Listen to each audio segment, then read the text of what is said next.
Bueno, sí se escucha, ¿verdad? Vamos a escudriñar la palabra de Dios y me pueden acompañar al primer libro de Reyes, capítulo 15.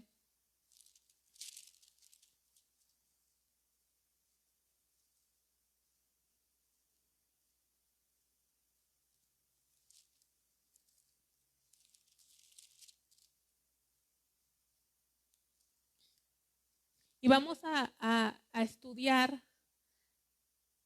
qué podemos o qué lecciones podemos aprender de la vida del rey Asa, A-S-A, que fue rey de Judá. ¿Qué podemos aprender? ¿Qué Dios nos quiere hablar a través de su palabra? Ustedes saben que si Dios nos pone en la palabra la vida de ciertos personajes, de ciertos reyes, ¿cuál será la razón o el propósito por el que Dios nos pone acerca de sus vidas, sus aciertos, sus errores? ¿Por qué razón? ¿Para exhibirlos? ¿Para que estemos enterados? ¿O para qué? Para que aprendamos, ¿no? Entonces, cada que leemos una vida, no es así como que, híjole, ¿cómo? O sea, como si fuera chisme, ¿no? O como si estuviéramos leyendo historia, sino cada vida que Dios nos relata aquí es una enseñanza que Dios nos quiere dar a nuestra propia vida. Así que yo los invito a abrir sus corazones, a poner toda la atención y decir, Señor, ¿qué me quieres a mí alertar? ¿Qué quieres decirme a mí en mi vida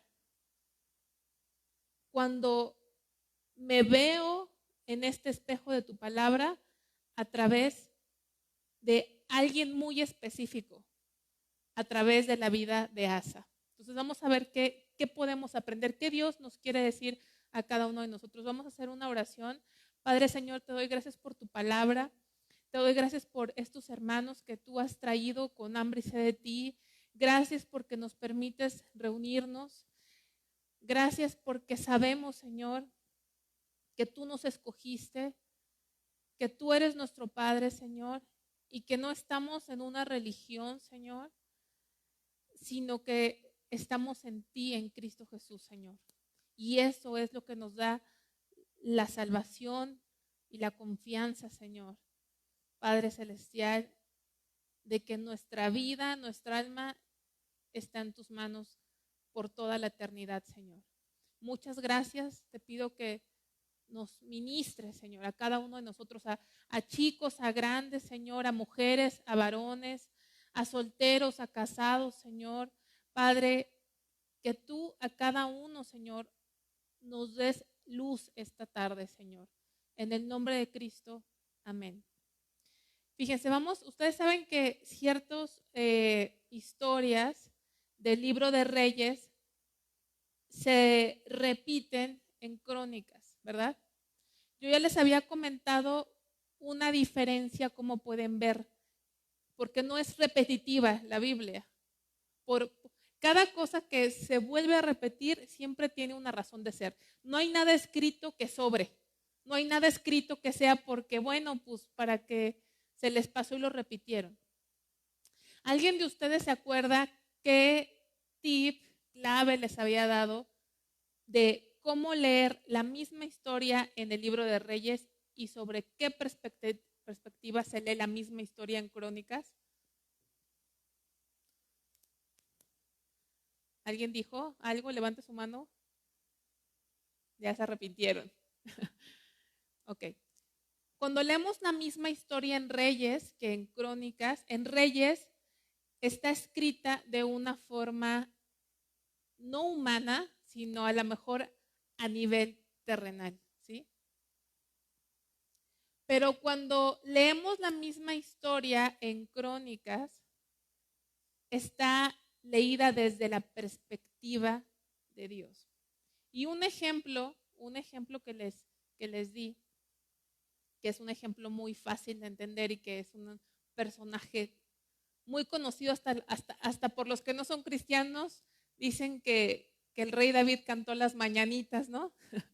Hasta ellos, aunque no cantó las mañanitas, pero hasta ellos han escuchado hablar de un rey David. Entonces es la vida del rey David, porque el pecado en el que el rey David cayó, que está en Samuel, en Reyes, de alguna forma mencionado, si no estoy mal, no se repite, en Reyes, no se repite en Crónicas.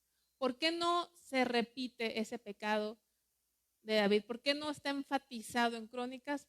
Porque es una forma de Dios de decir que ese pecado ha sido perdonado. Es la gracia de Dios. Es la gracia de Dios. Entonces, vamos a leer un poquito, está más resumido en Reyes, pero luego vamos a pasar a Crónicas. Como Crónicas está más extenso, la vida de Asa, probablemente voy a tener que saltarme unos versículos debido al tiempo. Pero aquí está muy resumido en primer libro de Reyes, este hombre que se llamó Asa. Capítulo 15, versículo 1. Perdónenme, capítulo 15, versículo 9, perdón. Dice, en el año 20 de Jeroboam, rey de Israel, Asa comenzó a reinar sobre Judá. Ahora, ustedes acuérdense que en la Biblia siempre vamos a encontrar dos reyes alternando, ¿sí? Porque ese reino ya estaba dividido en el reino del norte y en el reino del sur. El reino del norte muchas veces se le llama Israel y el reino del sur Judá. Entonces, había un rey aquí y nos menciona otro rey aquí, ¿sí? Pero el rey Asa fue rey del reino del sur. Acuérdense cuántos reyes buenos tuvo Israel. Ninguno, ¿verdad? Y el reino del sur tuvo muy pocos reyes buenos y entre esos vamos a ver si estaba Asa o no. Entonces dice, en el año 20 de Jeroboam, rey de Israel, Asa comenzó a reinar sobre Judá y reinó 41 años en Jerusalén. El nombre de su madre fue Maaca, hija de Abisalom. Asa hizo lo recto ante los ojos de Jehová, como David su padre, porque quitó del país a los sodomitas y quitó todos los ídolos de sus padres que sus padres habían hecho. También privó a su madre Maaca de ser reina madre, que en realidad tengo entendido que era su abuela, no su madre, porque había hecho un ídolo de acera. Además deshizo Asa el ídolo de su madre y lo quemó junto al torrente de Cedrón. Sin embargo, los lugares altos no se quitaron. Y dice aquí, con todo el corazón de Asa fue perfecto para con Jehová toda su vida. Con todo, o sea, hizo cosas buenas como quitó del país a los sodomitas, quitó los ídolos de sus padres que sus padres habían hecho porque sus antecesores, su padre no había andado en el camino de Dios.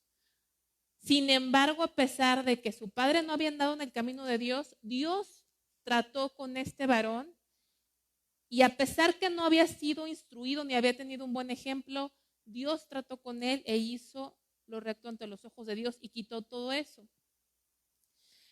Dice que también privó a su madre Maaca, la reina madre, que era pues una influencia, sea la madre o sea la abuela, era alguien importante en su familia, la quitó del trono. La quitó. ¿Por qué? Porque era una mujer idólatra. Y saben ustedes la influencia de la mujer, ¿no? La mujer dicen que no tendrá autoridad, pero tiene influencia. Influencia.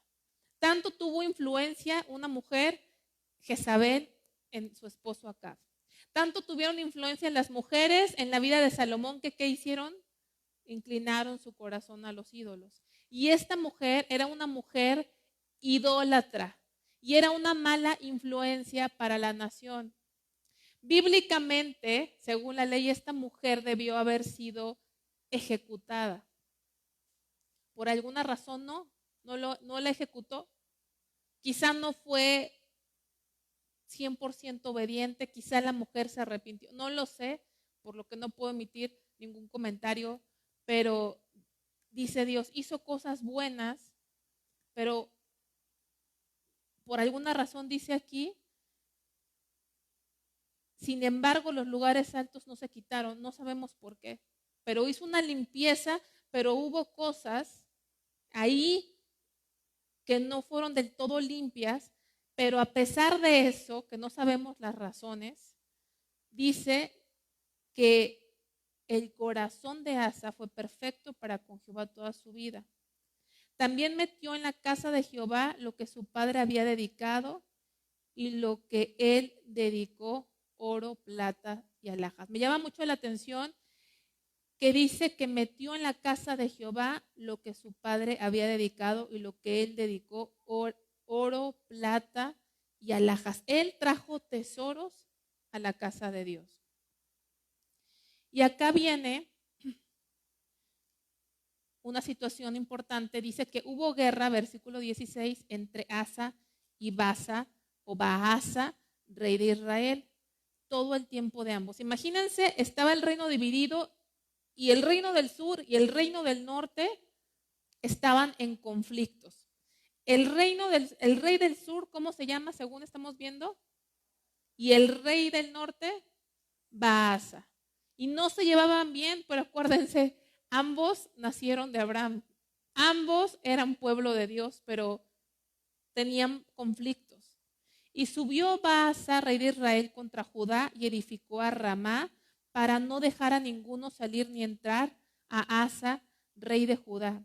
Entonces, tomando Asa toda la plata y el oro que había quedado en los tesoros de la casa de Jehová y los tesoros de la casa real, los entregó a sus siervos y los envió el rey Asa a Ben-Hadad, hijo de Trabimón, hijo de Esión, rey de Siria, el cual residía en Damasco, diciendo: haya alianza entre nosotros como entre mi padre y el tuyo.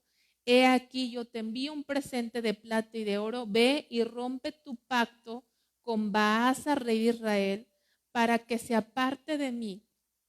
Y Ben-Hadad consintió con el rey Asa y envió los príncipes de los ejércitos que tenía contra las ciudades de Israel y conquistó Hijón, Dan, Abel, Ebed, Maaca y toda Cineret con toda la tierra de Neftalí. Oyendo esto, Baasa dejó de edificar a Ramá y se quedó en Tirsa. Entonces el rey Asa convocó a todo Judá sin exceptuar a ninguno, y quitaron de Ramá la tierra y la madera con que Baasa edificaba, y edificó el rey Asa con ello a Geba de Benjamín y a Mizpa. Los demás hechos de Asa y todo su poderío y todo lo que hizo y las ciudades que edificó, ¿no está todo escrito en el libro de las crónicas de los reyes de Judá? Mas en los días de su vejez enfermó de los pies y durmió Asa con sus padres y fue sepultado con ellos en la ciudad de David su padre, y reinó en su lugar Josafat su hijo. Vamos a ver qué podemos aprender de ahí. Yo no sé si ustedes entendieron algo de este resumen, que dice que hizo lo recto delante de Dios, pero después entre el versículo 16 y 22, ¿ustedes creen que hizo lo recto? Porque algo que hemos aprendido, y no voy a ir a esos versículos porque ya los conocen, Dios había prohibido hacer alianzas. Dios había prohibido mezclarse, y más con pueblos pecaminosos. Dios no se agradó de Asa, y fue un rey que Dios le dio poderío, porque dice el versículo 23, los demás hechos de Asa y todo su poderío, todo lo que hizo, todas las ciudades que edificó. ¿Ustedes creen que ese poderío era de él? No, Dios le dio poderío, Dios le dio capacidad, Dios le dio recursos para edificar esa nación, pero en los días de su vejez enfermó de los pies. Así terminó sus días este varón que dice que hizo lo recto delante de los ojos de Dios, pero vemos un episodio que está aquí en su vida que no fue agradable delante de Dios. Y vamos a ver más detalle, vamos a segundo libro de Crónicas, capítulo 14.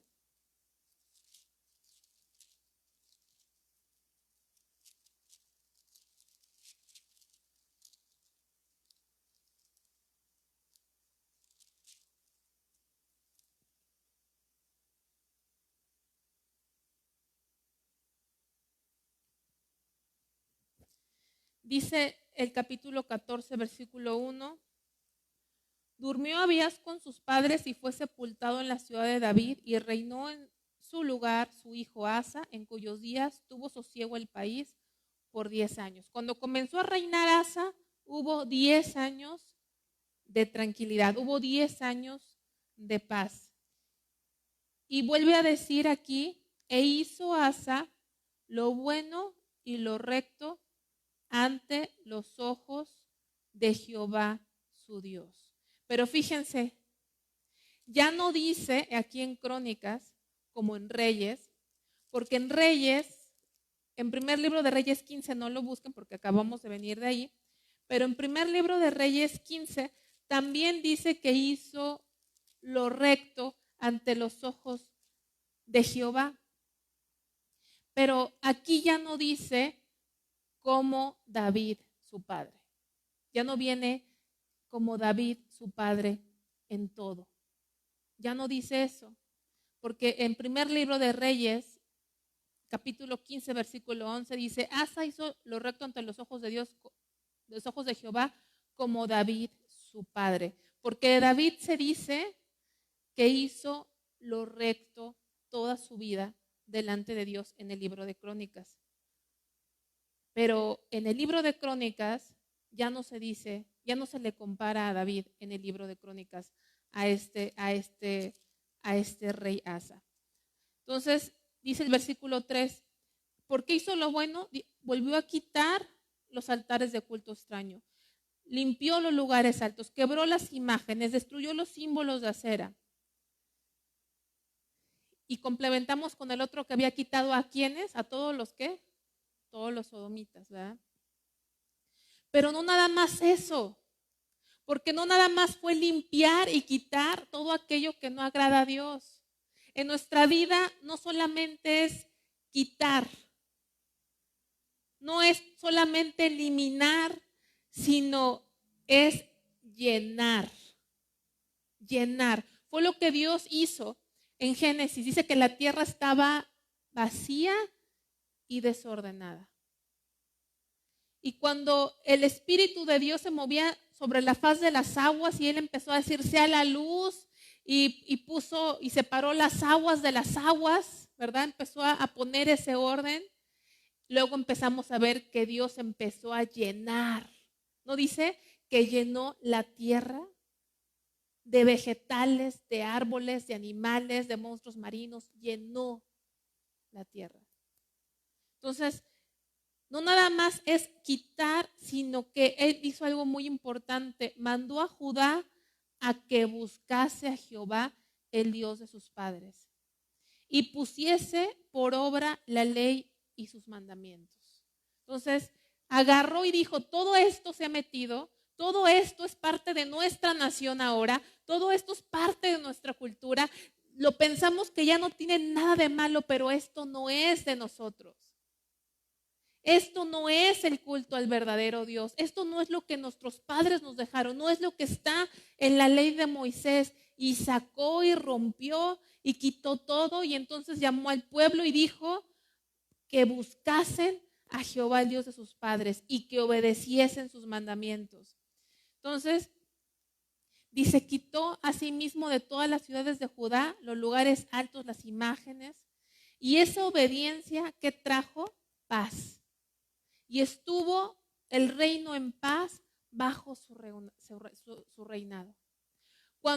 Obviamente cuando hizo esa reforma se lee fácil, pero hubo oposición. Hubo oposición, hay guerra, hay lucha. Leemos algo y creemos que fue fácil, no es fácil. Ni en tu propia casa cuando quieres obedecer a Dios es fácil. Pero cuando se vino esa guerra, Él perseveró Y al final Dios trajo paz en su reinado. Y esa paz, ese tiempo de tranquilidad, no lo desperdició Asa. No lo desperdició en relajarse, no lo desperdició en dormirse, no lo desperdició en llevársela a gusto, sino que dice que edificó ciudades fortificadas en Judá. Él dijo, ahorita hay paz, tengo que fortalecerme para el tiempo de guerra. Y eso es lo que nosotros tenemos que pensar. Hay momentos en nuestras vidas que aparentemente hay paz. Hay momentos y etapas en nuestra vida donde hay muchas situaciones en las que estamos viviendo, pero cuando hay paz, no es tiempo de relajarnos, sino es tiempo de prepararnos porque esta guerra no se acaba hasta que se acaba. ¿Saben eso? Esta guerra, estamos en guerra. No porque hoy tengamos una victoria, mañana se va a repetir. Estamos en guerra constante.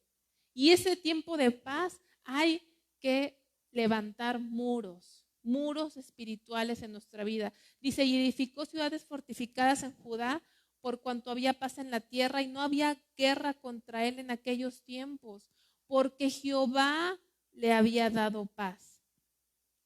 Y entonces dice, versículo 7, que él dijo, edifiquemos estas ciudades y cerquémosla de muros con torres, puertas y barras, ya que la tierra es nuestra, porque hemos buscado a Jehová nuestro Dios, le hemos buscado y él nos ha dado paz por todas partes.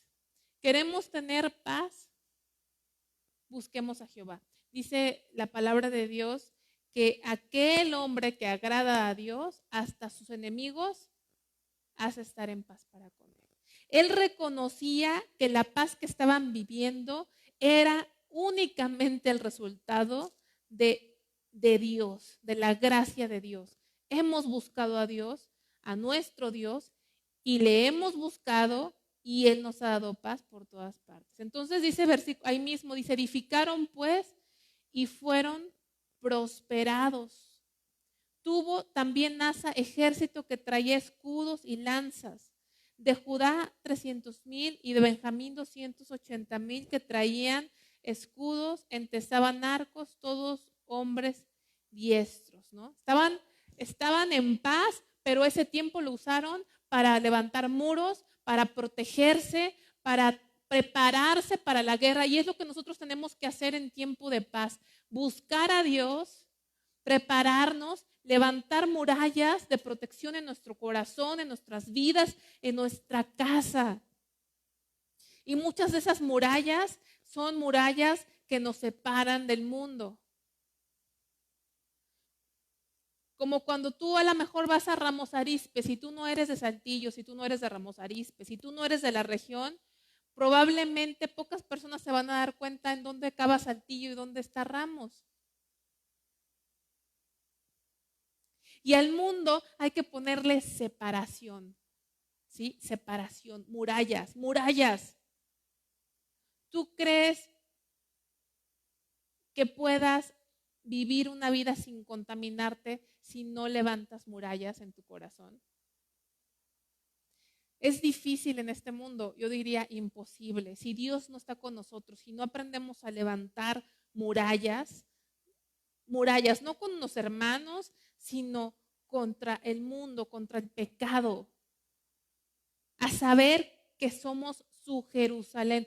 Cuando estaba Jerusalén amurallada, la gente sabía desde lejos que esa era Jerusalén, porque estaba amurallada. Y eso fue lo que hicieron. Entonces vino una tremenda amenaza de guerra. Versículo 9. Y salió contra ellos Sera, etíope, con un ejército de 1,000,000 de hombres. Ahora, acabamos de ver cuántos tenía Asa. ¿Cuántos tenía?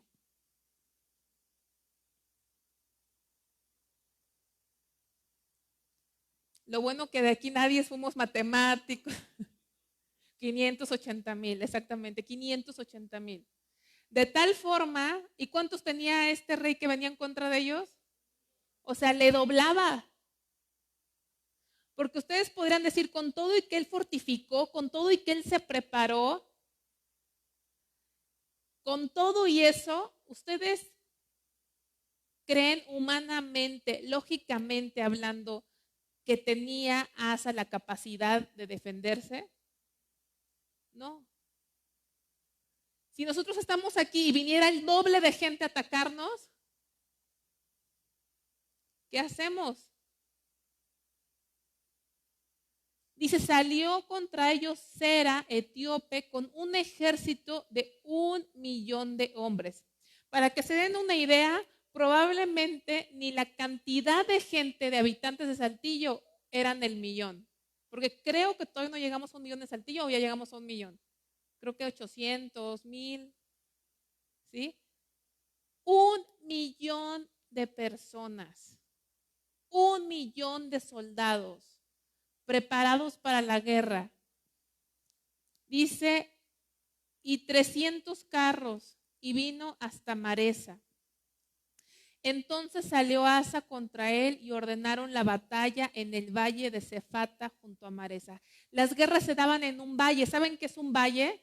Es un lugar plano, ¿sí? Una planicie así enorme. Y ahí estaban reunidos este ejército. Y clamó Asa a Jehová. ¿Te puedes imaginar tú en un valle 1,000,000 de personas reunidas? Y tú te ves aquí la mitad de ellos. ¿Qué cosas dice? Versículo 11. Y clamó Asa a Jehová su Dios y dijo, oh Jehová, para ti no hay diferencia alguna en dar ayuda al poderoso o al que no tiene fuerzas. Ayúdanos, oh Jehová Dios nuestro, porque en ti nos apoyamos y en tu nombre venimos contra este ejército. Oh Jehová, tú eres nuestro Dios y no prevalezca contra ti el hombre. Hemos estudiado algunas oraciones más largas como la de Esdras, como la de Nehemías. Y esta oración fue en un momento crítico, fue una oración pequeña. Y no que Dios oiga nuestras oraciones por nuestras obras, no, porque así lo dice la Biblia. Cuando Daniel oró, dijo, Señor, yo no vengo a ti confiado en mi propia justicia, sino en tus muchas misericordias. Pero, ¿qué poder tiene la oración, aunque sea pequeña, de un hombre que buscó a Dios, no nada más en la aflicción, sino lo buscó en la paz? Porque cuando él comenzó a reinar, cuando él apenas comenzó a reinar, ¿cuántos años de paz tuvo? 10 años. Y él buscó a Jehová. ¿Qué poder tiene la oración de una persona que en tiempo de aflicción ora a Dios? Porque es una persona que en tiempo de paz y en tiempo de prosperidad y en tiempo de comodidad buscó a Dios. Y hizo esta oración pequeña pero poderosa y real. ¡Qué oración tan tremenda! Era una oración donde él literalmente no tenía la mínima confianza en sus recursos. Porque aquí dice, Jehová, para ti no hay diferencia alguna en dar ayuda al poderoso o al que no tiene fuerzas. No hay diferencia. Señor, para ti no había diferencia. Imagínate, en otras palabras le está diciendo a Dios, para ti no es difícil. Para ti no hay nada difícil. No es como Dios pudiera decir, oye, si tuvieras pues más carros y si tuvieras esto, pues sería más fácil ayudarte. No. Pudieran ellos ser el 10%, eran 500,000. Pudieran ellos ser 100 personas contra 1,000,000. Y para Dios no hay diferencia. porque no es la persona, no es la cantidad de personas, no es los recursos, sino es la mano de Dios. Y dice, Señor, para ti no hay diferencia. Dar ayuda al poderoso o al que no tiene fuerzas. Ayúdanos, oh Jehová Dios nuestro, porque en ti nos apoyamos, en ti nos apoyamos. Aunque él tenía sus ciudades fortificadas, porque él había hecho ciudades fortificadas, porque él había preparado un ejército. Su confianza no estaba en sus ciudades fortificadas, no estaba en su ejército, no estaba ni en su buena conducta. Su confianza absolutamente estaba puesto solamente en Dios, porque en ti nos apoyamos y en tu nombre venimos contra este ejército. No prevalezca el hombre contra ti. ¿Y qué respuesta de Dios? Cuando Dios mete su mano. Y Jehová deshizo a los etíopes delante de Asa. Jehová deshizo, qué contundencia. Y Jehová deshizo. No fue algo leve. Jehová deshizo a los etíopes delante de Asa y delante de Judá, y huyeron los etíopes. Y Asa y el pueblo que con él estaba los persiguieron hasta Gerar, y cayeron los etíopes hasta no quedar en ellos aliento, porque fueron deshechos delante de Jehová y de su ejército, y les tomaron muy grande botín. Atacaron también todas las ciudades alrededor de Gerar, porque el terror de Jehová cayó sobre ellas, y saquearon todas las ciudades, porque había en ellas un gran botín. Qué victoria tan tremenda le dio Dios. Qué victoria tan tremenda le dio Dios a Asa. ¿Por qué? Porque puso su confianza en Dios. Capítulo 15. Vino el Espíritu de Dios sobre Azarías, hijo de Obed, un profeta, y salió al encuentro de Asa y le dijo: oídme, Asa, y todo Judá y Benjamín, Jehová estará con vosotros si vosotros estuviereis con él. Y si le buscareis, será hallado de vosotros. Mas si le dejareis, él también os dejará. Muchos días ha estado Israel sin verdadero Dios y sin sacerdote que enseñara y sin ley. Pero cuando en su tribulación se convirtieron a Jehová Dios de Israel y le buscaron, él fue hallado de ellos. En aquellos tiempos no hubo paz, ni para el que entraba ni para el que salía, sino muchas aflicciones sobre todos los habitantes de la tierra, y una gente destruía a otra y una ciudad a otra, porque Dios los turbó con toda clase de calamidades. Pero esforzaos vosotros y no desfallezcan vuestras manos, pues hay recompensa para vuestra obra. Cuando oyó Asa las palabras y la profecía del profeta Azarías, hijo de Obed, cobró ánimo y quitó de Judá y de Benjamín y de las ciudades que él había tomado en la parte montañosa de Efraín, y reparó el altar de Jehová que estaba en el pórtico de Judá. Vamos a ver estos versículos. Viene este profeta de Dios. ¿Cómo se llamó este profeta de Dios? Azarías. Y le da esta advertencia: Jehová estará con vosotros si vosotros estuvierais con él. Hay mucha gente que dice: Jehová está conmigo, ¿no? Y a veces le decimos a la gente: Jehová está contigo, hijo, Jehová está contigo, hija, Jehová está contigo. Pero yo creo que la palabra completa debería ser: Jehová está contigo si tú estás con él. Porque no es que él esté contigo. La pregunta es: ¿estás tú con él? ¿Estoy yo con él? Y si le buscares, va a ser hallado de vosotros. Pero dice una cosa: pero si tú le dejas, él también los va a dejar. Muy diferente a eso que se escucha hoy: Señor, tú eres fiel, ¿verdad? Tú eres fiel, Señor. Tú no nos abandonas nunca. Es cierto. Pero también hay una contraparte. La contraparte es: si nosotros abandonamos a Dios, estamos perdidos. Él no va a estar apoyándote y cuidándote a pesar de que tú estés en pecado y en desobediencia y no le busques. porque iría en contra de él mismo. Jehová estará con vosotros. Muchas veces tenemos en nuestras casas cuadros con versículos bíblicos colgados y nos gustan esos versículos de Jehová está contigo para siempre y Dios nunca te abandonará.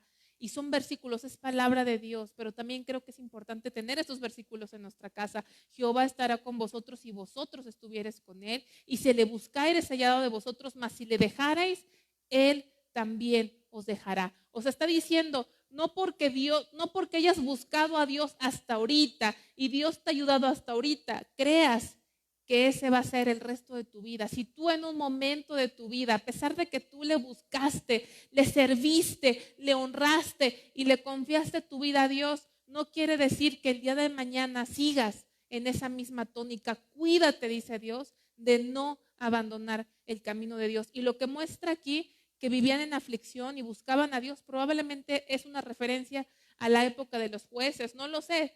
Mucha parte de la historia de Israel era esto. Estaban en conflictos, oraban a Dios, Dios les ayudaba y tenían paz. Luego caían en pecado, venían las consecuencias, estaban en conflictos y buscaban a Dios y Dios les ayudaba. ¿Sí? Y es lo que está diciendo aquí. Versículo 7, pero esforzaos vosotros y no desfallezcan vuestras manos, porque hay recompensa para vuestra obra. Este versículo me recuerda mucho un versículo similar, no lo busquen, que está en 1 Corintios 15, 58. Así que cuando Asa escuchó estas palabras, entonces empezó otra vez a limpiar, a quitar, a reformar, y algo muy importante, reparó el altar de Jehová que estaba delante del pórtico de Jehová. Reparó el altar a Jehová. El altar de Jehová es el lugar ¿de qué? Del sacrificio. Del sacrificio. Reparó el altar. Que ese sacrificio representaba a Cristo. Ese altar que representaba lo que iba a venir a ser a Jesucristo, pero dice la palabra de Dios que nosotros también debemos estar siendo crucificados juntamente con Cristo. De tal forma que nuestra vida debe ser ese sacrificio de adoración, esa entrega a Dios. No es nada más un rito de orar aquí en el altar, como nos enseñaron a lo mejor, de que bueno, me pongo en el altar y oré. Nosotros tenemos que vivir en el altar. Porque el culto al que fuimos llamados es a morir por Cristo. Nuestra vida debe ser un culto racional, así lo dicen Romanos. Y dice, después reunió a todo Judá y Benjamín y con ellos los forasteros de Efraín, de Manasés y de Simeón, porque muchos de Israel se habían pasado a él viendo que Jehová su Dios estaba con él. A pesar de que había una división en el reino del sur y el norte, muchos del reino de Israel, al ver que se adoraba al verdadero Dios, se habían pasado al reino del sur. Y era lo que estaba pasando. Vamos a ver qué más pasó. Dice en el versículo 12 del capítulo 15. Entonces prometieron solemnemente que buscarían a Jehová, el Dios de sus padres, de todo corazón y de toda su alma. Y fíjense lo que se comprometieron ahí. Y que cualquiera que no buscase a Jehová, el Dios de Israel, muriese, grande o pequeño, hombre o mujer. Esto estaba en la Biblia. No lo busquen si quieren tomar nota de dónde estaba, que aquel que no buscara a Dios o aquel que fuera idólatra tenía que ser muerto. Lo pueden encontrar en Deuteronomio capítulo 13, de los versículos 6 al 16 y en Deuteronomio 17 del 2 al 5. No estaba él inventando algo, vamos a matar a todos los que no buscan a Dios. No, ya estaba establecido en la ley. Nunca hay algo nuevo que inventar o que agregar. Dios había prescrito, había mandado que aquel que tuviera otros dioses, otros ídolos, tenía que ser ejecutado. Y dice aquí, y que cualquiera que no buscase a Jehová, el Dios de Israel, muriese, grande o pequeño, hombre o mujer. Ahora te voy a decir una cosa, si Dios había dicho que el que fuera idólatra muriera, y aquel que jalare a sus hermanos también a apartarse de Dios muriera, ¿qué tiene que ver el ser idólatra con cualquiera que no buscase a Dios? ¿Es lo mismo? Cualquiera que no buscase a Jehová de Dios de Israel, que muera. Y en Deuteronomio dice que el que es idólatra ya tenía que morir. ¿Tienen relación o no tienen relación? Porque es lo mismo. Alguien que no busca a Jehová está buscando otra cosa. ¿O no es cierto? Si tú no buscas a Dios, estás en otra cosa. ¿Y cómo se puede llamar esa otra cosa? Pues puede ser la televisión, pueden ser los amigos, puede ser el trabajo. Estás en otra cosa. Tu enfoque no es Dios. Entonces, ¿qué eres? Idólatra. Eres idólatra. Porque la única razón por la que no buscamos a Dios es porque estamos buscando otra cosa u otras cosas que están tomando el lugar de Dios. Entonces dijo cualquiera y dice, fíjense qué tremendo, grande o pequeño, o sea, no importa la edad, va a morir. Hoy diríamos, ay, pero los derechos de los niños, ¿no? ¿Cómo? Si ahorita un niño dice que él no es niño, es niña, o a lo mejor a un niño que dice yo soy elefante, porque a ese grado estamos llegando. Yo quiero vivir como elefante. Y créanme que ya hay casos, ¿eh? Tú tienes que dejarlo ser elefante. Si se fijan, este mundo está tremendamente, ¿verdad? De cabeza. Y esto que estamos leyendo pronto se va a prohibir. ¿Sí lo están viendo? ¿Cómo va a estar escrito esto? Esto es sanguinario, va a decir la gente, ¿no? Va en contra de los derechos. Se debe de prohibir este libro porque ¿cómo dice que vas a matar a un niño? ¿Cómo? Y los sodomitas. Estamos a días de que esto se prohíba, ¿saben?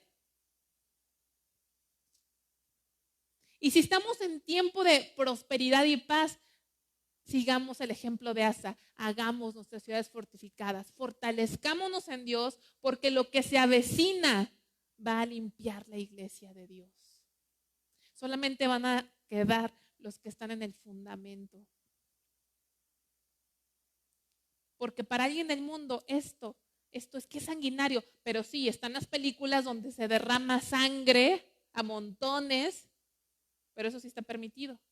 Donde hay escenas totalmente obscenas, eso sí está permitido. Pero eso es, no hay tolerancia. Es violento. Porque todos somos buenos, ¿no? Todos somos buenos y los niños son seres buenos. ¿Y cómo va a pasar esto? No es el Dios que la gente quiere. Porque del Dios que la gente habla, ¿saben quién es? El Dios de este siglo. Y ese Dios de este siglo no es el Dios que escribió esta Biblia. Es otro Dios. La gente te dice Dios te bendiga y Dios, pero cuando tú le dices a la gente Cristo es mi Dios, entonces ya hay como que dicen, a ver, espérame. Y dice ahí, versículo 14, y juraron a Jehová con gran voz y júbilo al son de las trompetas y de bocinas. Todos los de Judá se alegraron de este juramento, porque de todo su corazón lo juraban y de toda su voluntad lo buscaban, y fue hallado de ellos, y Jehová les dio paz por todas partes. ¡Qué tremendo! Me gusta mucho porque dice que se alegraron. Imagínate que nosotros hagamos este juramento, que no lo vamos a hacer, no estamos en esos tiempos, ¿verdad? Y el que no busque a Dios lo vamos a ejecutar. Pues de por sí somos pocos, ¿verdad? ¿Cuántos quedarían? Y yo pensaría, a lo mejor estaban en la emoción, porque también son gente y también se emocionan. Y muchas veces el pueblo de Dios se convirtió en la emoción. Pero me llama mucho la atención esto, que decía que tenían gran voz de júbilo.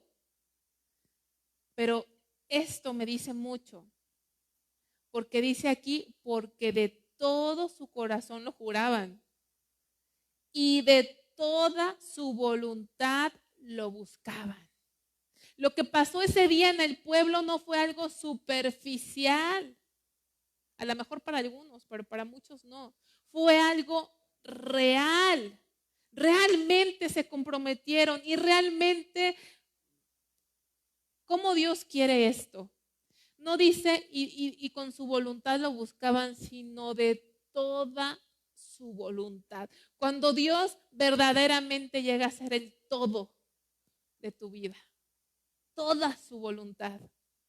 Es algo parecido a lo que dijo ese salmista: Señor, fuera de ti nada deseo, nada de ti, fuera de ti nada deseo. Cuando escucho toda su voluntad, era que todo su querer, todo su anhelo, todo su deseo, todo lo que implica la voluntad de alguien, era una sola cosa: era Dios. Y entonces, aquí está la recompensa. Y fue hallado de todos. Y fue hallado de ellos. Y sí, Dios les dio paz por todas partes. Pero lo más importante es, y fue hallado de ellos. Y fue hallado de ellos. Quiero decirte que Dios no miente. Y Él dice que si lo buscas de todo tu corazón, ¿qué va a pasar? Lo vas a encontrar. Dice, y aún Maca, bueno, ahí lo leímos, ¿no? La quitó y destruyó la imagen. Qué tremendo, porque hay personas hoy en día que vienen a la iglesia cristiana y todavía traen imágenes en su casa o tienen joyas de oro en su casa, que porque es el ídolo o la virgen o el santo o el amuleto que les recibieron de su mamá, de su abuela, de su bisabuela, y que pues es una ofensa tirarlo. Aquí nos da un ejemplo: destruyó la imagen. ¿Quién sabe cuánto costaba? La destruyó y la desmenuzó. Y no nada más eso, sino ¿qué hizo? La quemó. Quiere decir, ¿por qué nos dice tanto detalle de lo que hizo con la imagen? No, o sea, la destruyó, la desmenuzó y la quemó. Esa es la forma con la que tenemos que proceder contra todo aquello que no es Dios, ni agrada a Dios o nos quita nuestro tiempo con Dios. Destruirlo, quemarlo, que quede cenizas, que desaparezca. Y vamos a ver versículo 18, y trajo a la casa de Dios lo que su padre había dedicado y lo que él había consagrado, y no hubo más guerra, dice ahí, hasta los 35 años del reinado de Asa. Y luego vamos a ver lo que ya habíamos visto. Ya no lo voy a leer, lo habíamos visto ahí. ¿Qué pasó?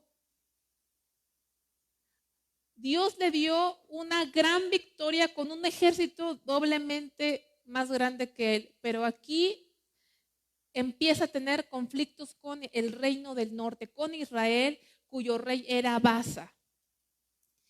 ¿Y qué hizo? Versículo 7. Bueno, no, ahorita vamos al versículo 7. ¿Qué hizo él? Lo que leímos fue con un rey pagano, con el rey de Siria. Siria tenía un convenio, tenía un pacto, tenía una alianza con Israel, que obviamente tampoco agradaba a Dios, pero tenía una alianza. Y entonces Asa, este rey que amaba a Dios, que limpió Israel, que hizo al pueblo decir: el que no busque a Dios va a ser muerto. Ese mismo rey que cuando se vino el ejército de 1,000,000 de personas en contra de él, que dijo a Dios: en ti me apoyo, Dios, tú me puedes librar. Ese mismo rey, al verse conflictuado por Israel, porque el rey de Israel empezó a hacer una ciudad que se llamaba Rama, que estaba cerca de Jerusalén y que estratégicamente el rey de Israel había decidido hacer esa ciudad ahí o ese lugar ahí para bloquear la entrada a Jerusalén. Y el rey de Israel estaba causando problemas y el rey de Israel estaba confiado porque estaba aliado con ¿quién dijimos?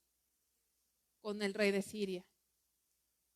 Y entonces, al verse presionado, estresado, amenazado este rey Asa, yo no sé qué pudo pasar, pero por algo Dios le advirtió con el profeta: Dios te da paz, Dios está contigo, pero si tú abandonas a Dios, Él te va a abandonar. Yo no sé qué pasó con este rey Asa, pero muy diferente a lo que hizo la primera vez que estaba en problemas. Agarró y le habló al rey de Siria y le dijo: ¿sabes qué?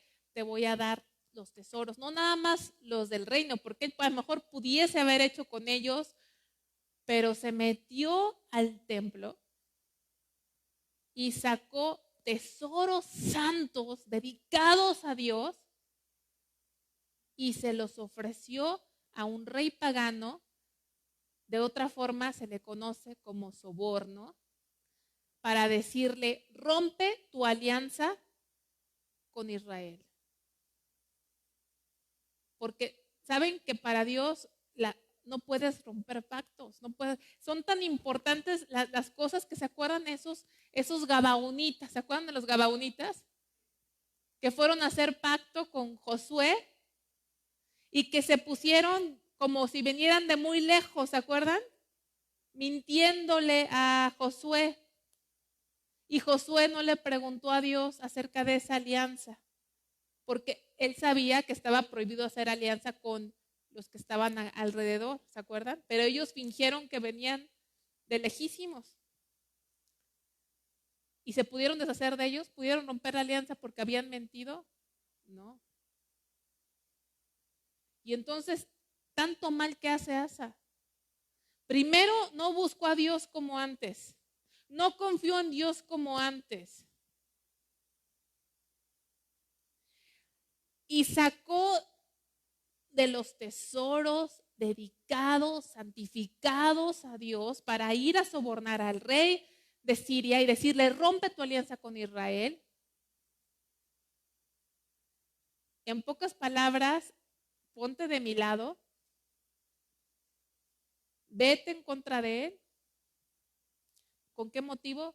Para que Israel, que estaba atacándolo y construyendo esa ciudad de Ramá y conflictuándolo, se enfocara tanto a Siria que lo iba a dejar en paz.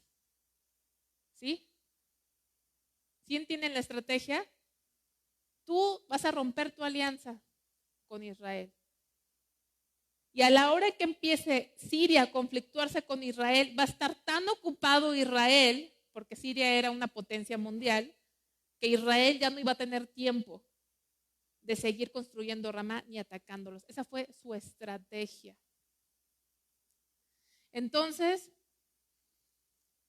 dice el versículo 4, y consintió Ben-Hadad, o sea, el rey de Siria, consintió Ben-Hadad con el rey Asa y envió los capitanes de sus ejércitos contra las ciudades de Israel y conquistaron Hijón, Dan, Abel, Maim y las ciudades de aprovisionamiento de Neftalí. Oyendo esto, Baasa, o sea, el rey de Israel, cesó de edificar Ramá y abandonó su obra.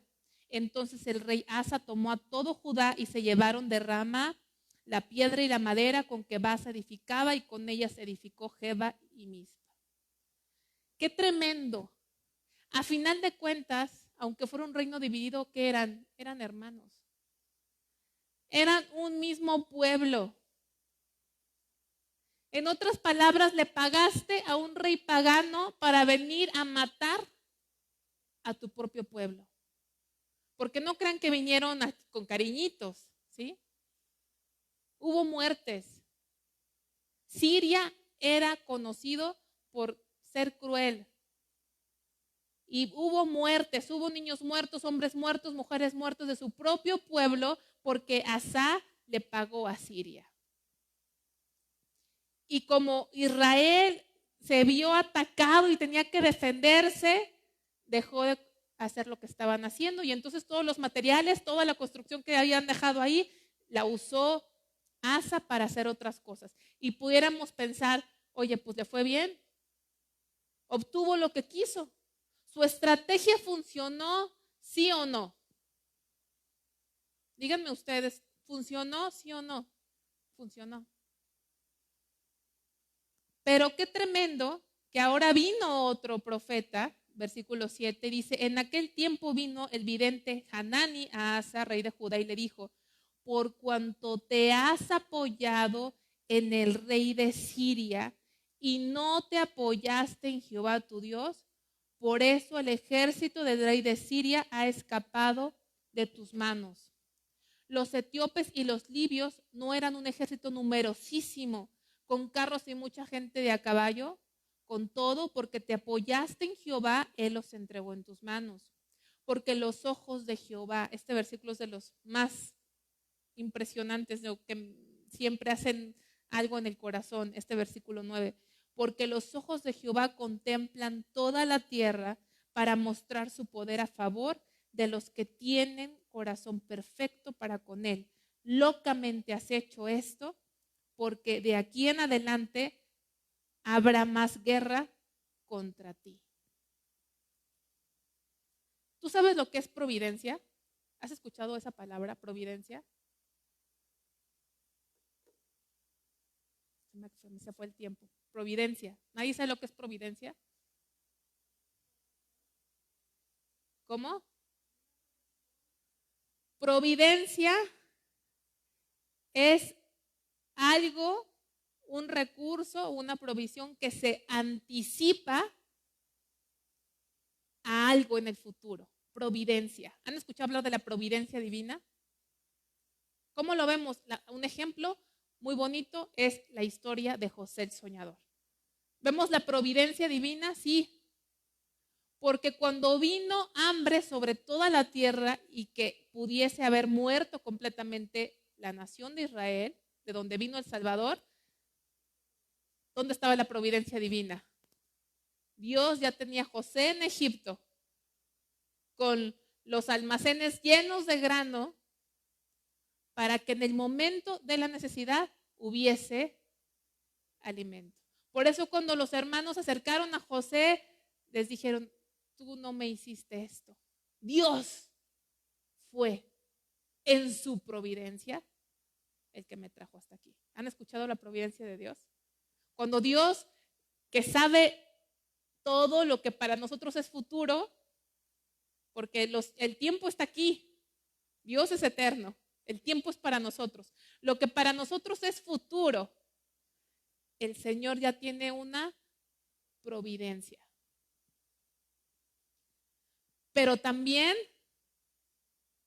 hay una providencia que no es de Dios. ¿Saben eso? Una providencia que viene de parte de ¿quién? Del enemigo. De tal forma que a veces tomamos decisiones y pensamos que porque el resultado inmediato fue positivo, pensamos, Dios me ayudó. Ya estaba en su providencia que el rey de Asiria, que en teoría era de Siria, perdón, que era mi enemigo porque estaba en alianza con el otro rey, me hiciera caso. A lo mejor podrían pensar, ya era providencia de Dios. Fíjense en el versículo 6, entonces el rey Asa tomó todo Judá y llevaron de Ramá la piedra y la madera con que se edificaba y con ella se edificó Jebá y Mizpa. Es que la providencia de Dios, fíjate. Hasta los materiales que estaba usando Israel Ya les sirvieron, ya se quedaron ahí y ya les sirvieron ellos para otra cosa. Y podemos pensar que de alguna forma Dios está con nosotros. La providencia, fíjate, hasta eso le sirvió. Te voy a dar un ejemplo, si vas conmigo al libro de Jonás, para que veas la providencia que no es de Dios. La providencia que es del enemigo. ¿Tú te sabes la historia de Jonás? ¿Sí la han escuchado? Jonás, Dios le llamó a predicar.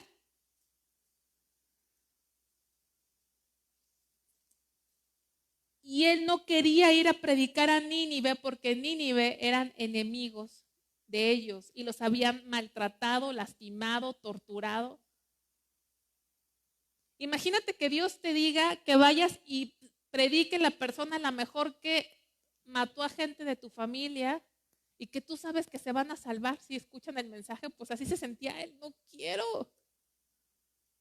No quiero. Y Dios le había llamado a Jonás y Jonás quería huir ¿de quién? De Dios. Versículo 3, capítulo 1 de Jonás, versículo 3.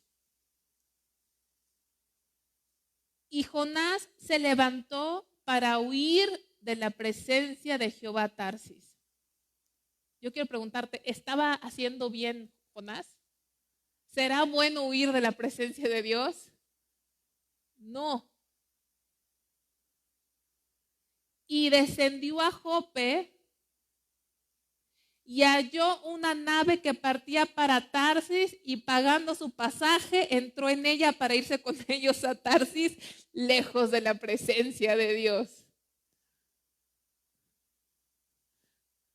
Imagínate, él quería huir y resulta que milagrosamente, coincidentemente, ha pasado una combi. ¿Cuánto te tardas a veces cuando tienes prisa? Se tarda la combi 1 hora, ¿no?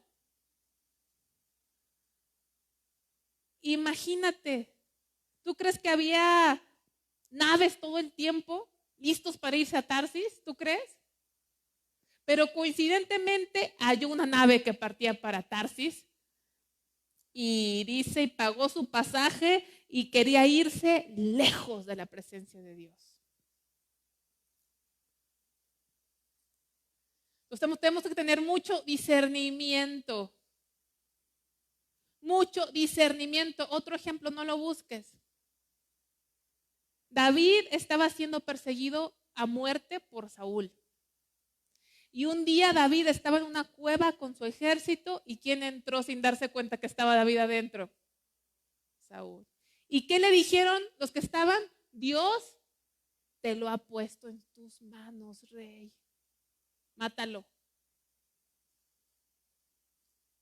¿Y qué dijo David?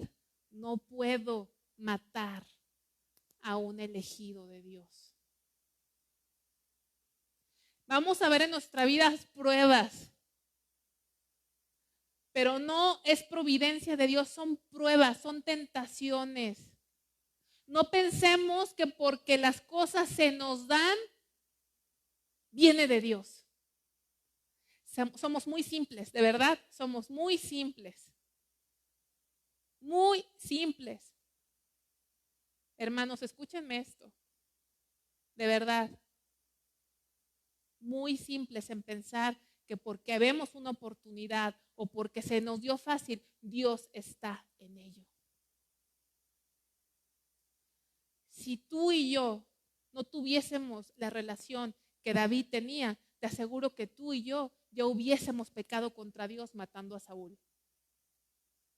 Porque para alguien simple hubiera sido de Dios la oportunidad de acabar con Saúl. Así lo vieron los que estaban con David. Pero él tenía una relación tal que supo discernir que eso no era la voluntad de Dios. Eso que vivió Jonás, que ahí estaba la nave, Satanás también acomoda las cosas para que nos alejemos de Dios. también Satanás acomoda las cosas para que nos salgamos con la nuestra y sigamos pensando que Dios es el que nos está ayudando y abriendo puertas.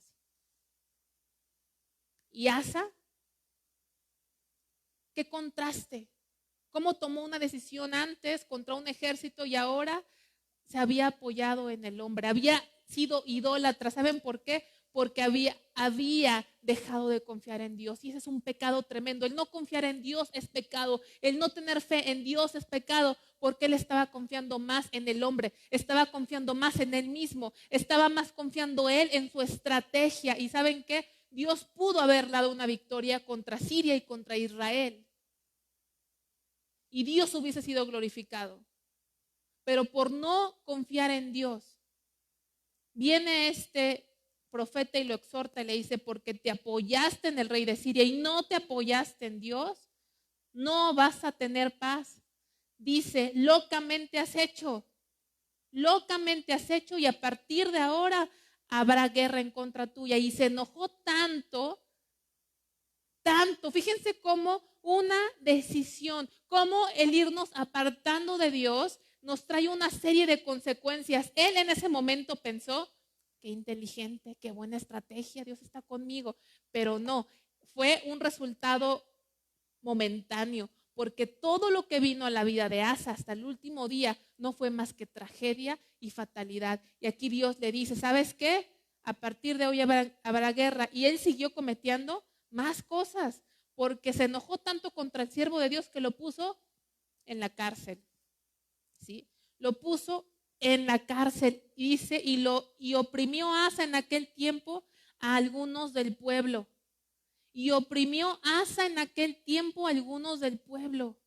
Probablemente Asa oprimía a los que no pensaban como él. Probablemente Asa oprimía a aquellos que le traían una palabra de que se redarguyera su corazón. Aquellos que le decían: estás haciendo mal con lo que hiciste con el profeta, los oprimía, se enojaba contra ellos. Dice el versículo 11: mas he aquí los hechos de Asa, primeros y postreros. Primeros y postreros. Es posible que los postreros serán los primeros, ¿verdad? Primeros y postreros. ¿Por qué, hermanos? No porque tú te hayas entregado a Dios. Hay tanta gente que vive y yo me consagré a Dios y saqué los ídolos de mi casa y dejé de tomar y todos los días me congregaba y andábamos predicando por allá y acá. Sí, pero ve de dónde has caído, dice Dios, y arrepiéntete. ¿Quién se podría imaginar, hermanos, que un siervo de Dios como Asa, que vino con reformas, que vino a limpiar, que se fortificó, que Dios lo prosperó, que le dijo al pueblo que buscaran a Dios, iba a caer en lo que cayó, causando la muerte de sus hermanos de Israel, haciendo alianzas con una nación pagana, sacando los tesoros de Dios para sobornar al rey de Siria, metiendo al siervo de Dios en la cárcel y oprimiendo a aquellos que no pensaban como él. Por eso dice: mira tus hechos primeros, no pienses en Asa, ve tus hechos primeros y ve tus hechos postreros, porque Dios dejó claro en esta enseñanza que Él va a estar contigo, pero si tú abandonas a Dios, Él también te va a abandonar a ti. ¿Y qué pasó? El amor de Dios para este varón. Dice, en el año 39, dice en el 12 de su reinado, Asa enfermó gravemente de los pies. Dios todavía tratando con su siervo. Dios tratando con su siervo, y en su enfermedad no buscó a Dios, Jehová. ¿Qué tan duro se puede hacer nuestro corazón? ¿Qué tan duro se puede? No importa que tú le sirvas a Dios con denuedo, que llores, no importa que tú ores, no importa que tú ayunes, hermano, tú puedes estar ahorita tremendamente consagrado a Dios, pero si tú no cuidas tu relación con Dios, el día de mañana tu corazón puede estar tan duro como el de este rey. Que aunque tenía una enfermedad tremenda, porque dice que lo enfermó gravemente de los pies. Yo no imagino qué enfermedad sería, no podría caminar, sería muy dolorosa. y no buscó a Jehová sino a los médicos. No tiene nada de malo que busques a los médicos. Dios les dio la sabiduría, pero si tu confianza está en los médicos y no en Dios, entonces es pecado contra Dios. Y algunos estudiosos dicen que no nada más eran médicos, sino eran brujos. ¿Cuánta gente cristiana en su desesperación empieza a acudir con brujos, empieza a acudir a otro tipo de medicina, creyendo en que si le pasa no sé qué por aquí, por allá, vas a ser sano? Es una ofensa contra Dios. No hay mayor ofensa, yo creo, contra Dios que un hijo desconfíe de Él. Y dice, y durmió Asa con sus padres y murió en el año 41 de su reinado. Y lo sepultaron en los sepulcros que él había hecho para sí en la ciudad de David, y lo pusieron en el ataúd, el cual llenaron de perfumes y diversas especies aromáticas preparadas por expertos perfumistas, e hicieron un gran fuego en su honor. La gente lo recordaba como un buen rey. Cuando leo esto, creo yo, pienso yo, que muy al final de sus días, en los últimos días, creo yo, por lo que leo aquí, por los detalles que da de cómo lo pusieron en el ataúd y lo llenaron de perfumes y especies aromáticas preparadas por expertos perfumistas. Creo yo que ese olor era olor a gracia de Dios. Que Dios en los últimos días de su lecho le dio esa reconciliación con él. Pero qué tremendo tener que pasar todo lo que pasó él. No hubo, desde el momento en que él se apoyó en él mismo y en otro, en ese momento la tragedia vino hasta el final de sus días. Una decisión, hermanos, no sabemos hasta qué devastación puede llegar en nuestras vidas. Vamos a las montañas y dicen, no enciendas fuego. Es que voy a comer, es que pasó esto, y lo enciendes, pero no sabes esas chispas hacia dónde se van, y nunca vas a saber hasta que sucede la devastación que puede causar en tu vida una decisión. Vamos a terminar aquí. Espero que haya servido esta enseñanza en tu vida. Cómo empezó la vida de Asa, cómo lo usó Dios y cómo terminó. Que nuestro corazón no se endurezca delante de Dios. Que nuestro corazón no se llene de orgullo y terminemos como Asa, lejos de Dios, apoyándonos en nuestras estrategias, pensando que porque las cosas nos salen bien, está la providencia de Dios con nosotros. Padre Celestial, Señor, gracias por tu palabra, Dios, esta tarde, Señor. Te pido que nos ayudes a meditar y ver nuestra vida a través de la vida de Asa, Señor. A veces decisiones que pensamos, Señor, nos creemos muy listos y se nos facilitan y tenemos contactos que nos ayudan a hacer ciertas cosas que si las escudriñamos a la luz de tu palabra no son agradables a ti, y todavía nos engañamos pensando que tú eres el que nos abriste puerta, que tú eres el que nos diste esos contactos. Señor, siendo muy simple, Señor, desconociendo las estrategias de Satanás, Señor, que está como león rugiente, que es esa serpiente astuta, que está ahí esperando, Señor, cómo engañarnos y cómo hacernos caer. Padre, ayúdanos a confiar en ti. Señor, no importa lo que estemos pasando, Padre. Señor, como este rey vio este ejército venir, era imposible que él ganara, Señor. Todos podemos estar viviendo situaciones que parecen imposibles para nosotros, Señor. Pero ayúdanos a tener esa fe que Asa tuvo en ese momento, que dijo, Señor, para ti no hay diferencia. Con mi padre, Señor, para ti no hay diferencia, Señor. Si el diagnóstico fuese más positivo o fuese más difícil, para ti no hay diferencia, Señor. Ayúdanos a tener esa fe que un día tuvo ese siervo tuyo, Señor. Porque realmente Él dijo, Señor, para ti no hay diferencia. Para ti no hay difícil. Señor, ayúdanos a dejar de confiar en nosotros. Ayúdanos a dejar de confiar en nuestras fuerzas, Señor. Porque muchos de los que no tenemos vida de oración es porque no estamos confiando en ti. Estamos más confiando en nuestras fuerzas. Y somos idólatras, Señor. Todos aquellos que no tenemos vida de devoción contigo, Señor, somos idólatras. Estamos confiando en nosotros, estamos confiando en nuestros recursos, estamos confiando en otras cosas, estamos buscando otras cosas y no a ti, Señor, y tú no te agradas.